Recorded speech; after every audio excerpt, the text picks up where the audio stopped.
What's up guys, Casey back with another video, and today we're going to be talking about my 2022 desk setup.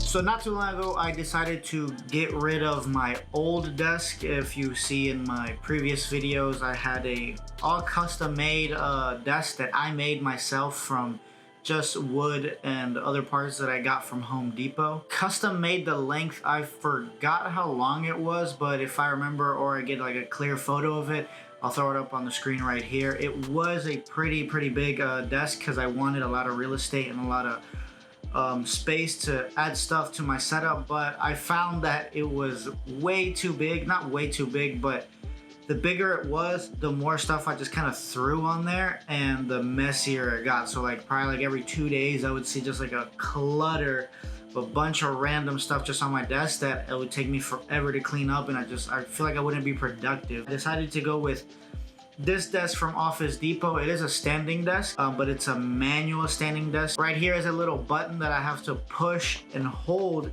and then manually lift the desk up myself. Unlike those electric ones where you just click a button, it goes up on its own. I didn't think about that. I just kind of thought, oh, if I just click this, it'll move up on its own. But unfortunately, with my monitor and all my programs and everything that's on here, it's kind of too heavy for that. So it's either I can do it alone or I have to grab somebody else to help me lift it up. But it has this walnut finish that I really like. It goes well with the room because the room is dark. If you see, it's black and then like this light gray. What I don't like about the desk is that it has like this gloss finish on it, so literally all of my fingerprints stay on this desk, and I do not like that at all. Like, I'll literally just go like this one time, just touch the desk one.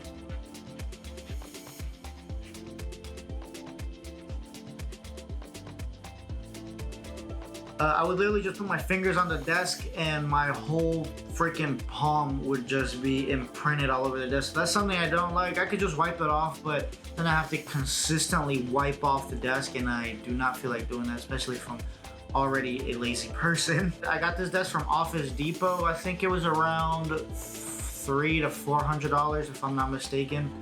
There's one thing I would have changed about this desk is that I would have got the electronic one, where I just hit the button and it just stands on its own, because like I said, I do get lazy. I do not feel like lifting this thing all on my own, so I just kind of am sitting all the time, whereas when you get a standing desk, you kind of want to stand up, hence the standing desk.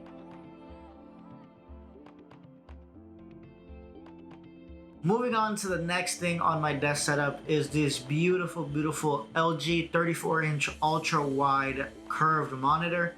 I got this back in 2020 and I love it.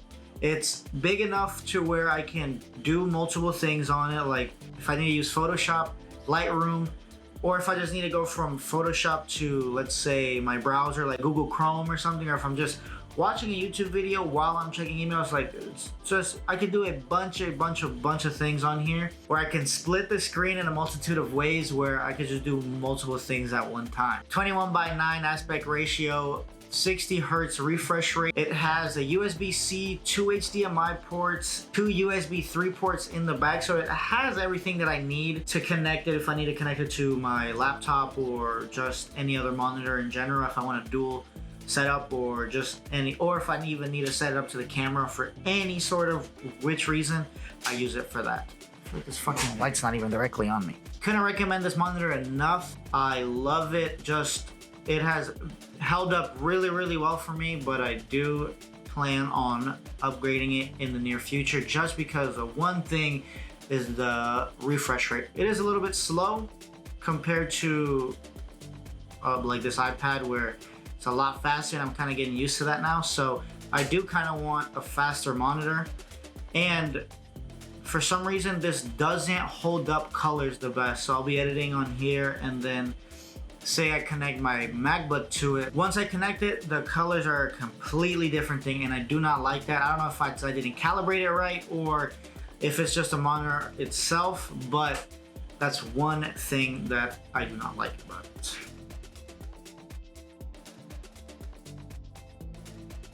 Moving on to the peripherals we have here. I don't know how this happened, but my PC case, my keyboard, and my mouse are all from Corsair. I honestly did not plan it, but I guess I gravitated towards that brand and I've used it ever since I built my PC. Here we have the Corsair K70 RGB keyboard with mechanical cherry switches. When I first got this keyboard, I was really excited because I hadn't had a mechanical keyboard, or I had never used one before, so I really liked all the clicking and everything. It's a really good keyboard. It comes here with this rest here that attaches to the end of it. Yeah, I have had no complaints about this keyboard up until recently, where it is, I'm clicking number 2, it will get stuck and just put a multitude of 2s when I just need 1, 2. So really fast keyboard. I love the dial that's at the very top to change the volume.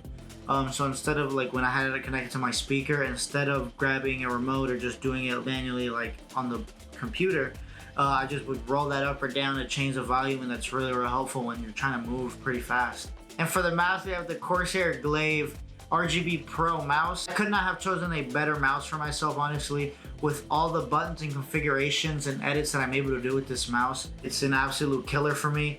With the buttons on the side to go back and forth, with the scroll wheel, and just a little thumb rest that you can add to it. It has this button right under the scroll wheel where you click it and it will change the speed of how fast the mouse is moving. Let's like say like all I do is play Fortnite on my PC. I do not play any other games. Probably should, but I play Fortnite. But depending on how fast you want your sensitivity, and if you don't want to change the sensitivity in game, you could just click that button and it'll change the sensitivity of the mouse and move a lot faster. It has 1, 2, 3, 4, 5 configurations for that, so you play around with it and see which one you like. I always like to go with the number 2 sensitivity. Anything faster than that, I just completely lose the mouse. And I forgot to mention something else that's Corsair on my desk setup. Corsair M350 XL mouse pad. This thing is great.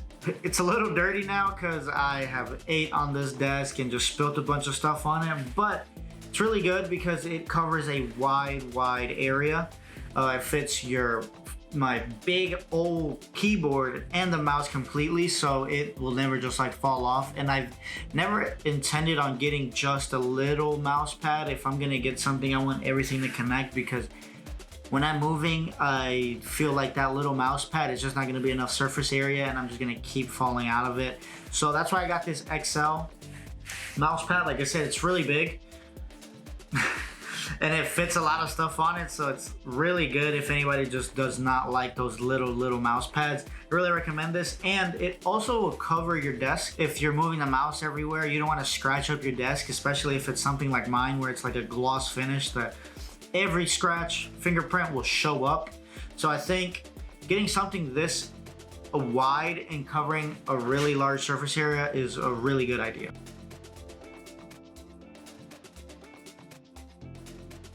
Moving on to basically my second setup. Like I said, I have a PC, all this right here, but I also have my 2019 MacBook Pro, the 16-inch version in space gray. Looking at my notes over here, sorry.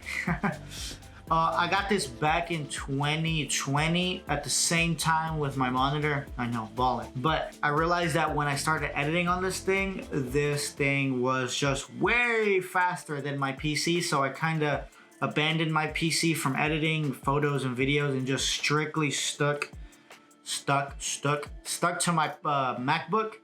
And probably like more than half of my videos are edited on my MacBook because it's just so fast rendering. And just, especially with the big old files of the EOS R, my PC could not hold up. I had the T6, that's where I shot all my videos, and then when I upgraded to the EOS R, my PC was just crashing all the time. It was just way too slow. My MacBook has 16 gigs of RAM, 512 gigabytes of storage, and a 2.6 gigahertz Intel Core i7. It's a little bit outdated now. I am seeing that it's not able to hold up the videos of the EOS R, obviously, because the EOS R files are goddamn huge, and they're in 4K. Like in the EOS R, that wasn't shooting in 4K, I think. Can't remember. But in this, obviously, I am going to shoot 4K. It's a really beautiful camera, and the Kodak and everything, and just the enormous files that this thing produces is kind of choking up my MacBook. So I'm looking to upgrade that. Maybe I get the Mac Studio. I'm not sure yet. Going with the peripheral on that, everybody knows that that MacBook mouse pad is huge. It's bigger than most of the other laptops out there, which is a really good advantage, because when you're editing or just doing your daily tasks, I feel like that little mouse tracker, mouse pad, whatever, is a little bit way too small. With the MacBook, it's good because it's big and everything, but when you're editing and you're editing videos and you're editing multiple pictures, that thing will cramp up your hands and it's just not very efficient. So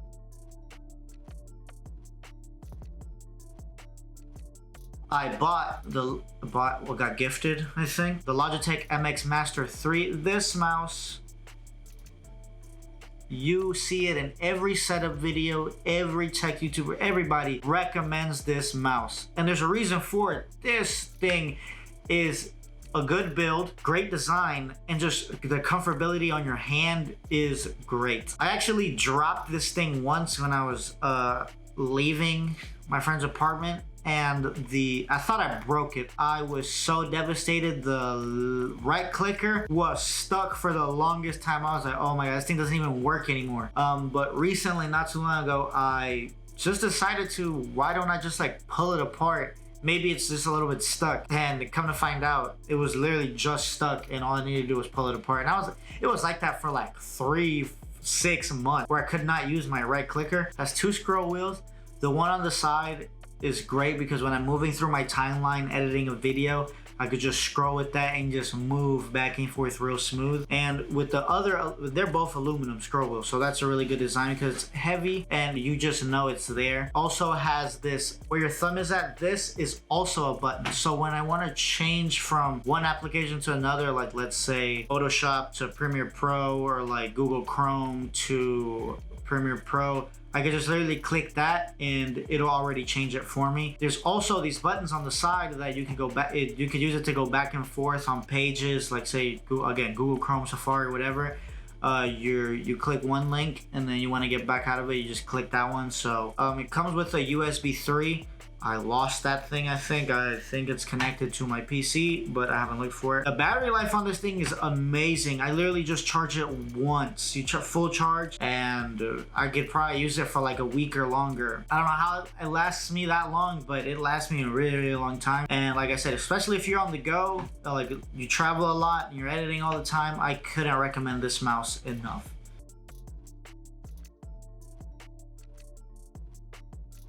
And continuing with the Apple products, here we have, for my desk setup, my 2020 iPad Pro, the 12.9 inch version, 4th generation, 256 gigabytes of storage. It's only the Wi-Fi version, no cellular, the A12 chip, so you know this thing is fast as hell. When I got it and opened it and used it, I was like, what? I was shocked. Like the way just scrolling through applications or scrolling through the home pages and everything, this thing moves absolutely fast. The speakers are amazing. They're so loud and so clear that I just listen to music. I just listen to everything on this thing because everything is just so clear and crisp. Liquid Retina display with a 1080 HD camera. I don't know why the front camera still makes people look like they're taking it with an egg or a potato. But the back camera obviously holds up really, really well. The screen is great. The colors, all the colors that you're looking at are absolutely perfect. The blacks are truly black and the whites are truly white. So no complaints with this iPad. It's really good because I edit photos on here. All I do is edit photos, but I mainly consume my media, YouTube, Hulu, Netflix, Crunchyroll, all that stuff on here because It's big enough where I don't want to be on my ultra wide monitor, especially reading subtitles going all the way across. I'm not able to catch up, but this perfect size, and the colors and brightness are just really good. I also have the Apple Pencil with it with Gen 2, so when I'm editing a photo or I'm writing down some notes, or just because I don't want to scratch the screen, I just use my Apple Pencil and the thing is smooth. I have had no complaints with it at all.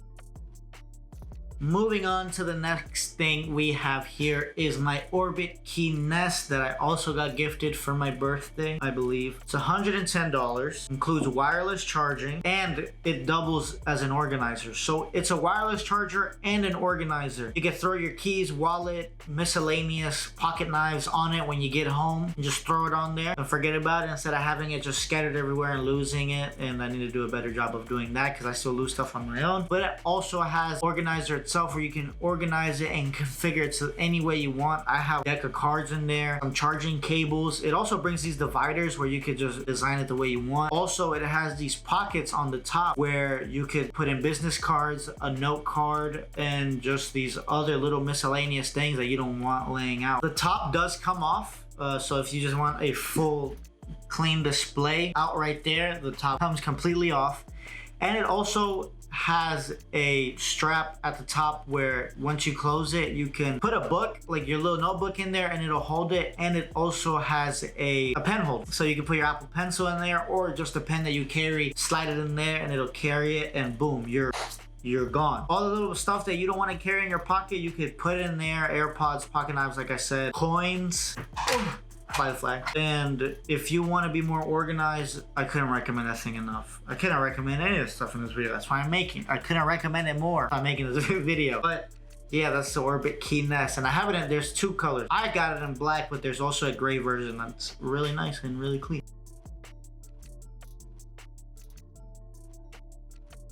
And last but not least, if you guys haven't known by now, I am an absolute anime, Funko Pop, manga, all that stuff freak. So why would I not have a Funko Pop on my desk? I rotate it around. It's when I get a new one, I'll just take that old one and put the new one on here. But I just got this Luke Skywalker, so it just kind of sits right there, just admiring my little Funko Pop, just to have a little splash of, you know, cartoon or whatever. But that is it for me today. That is all for my 2022 desk setup. Obviously, by the next year, this whole thing's gonna change.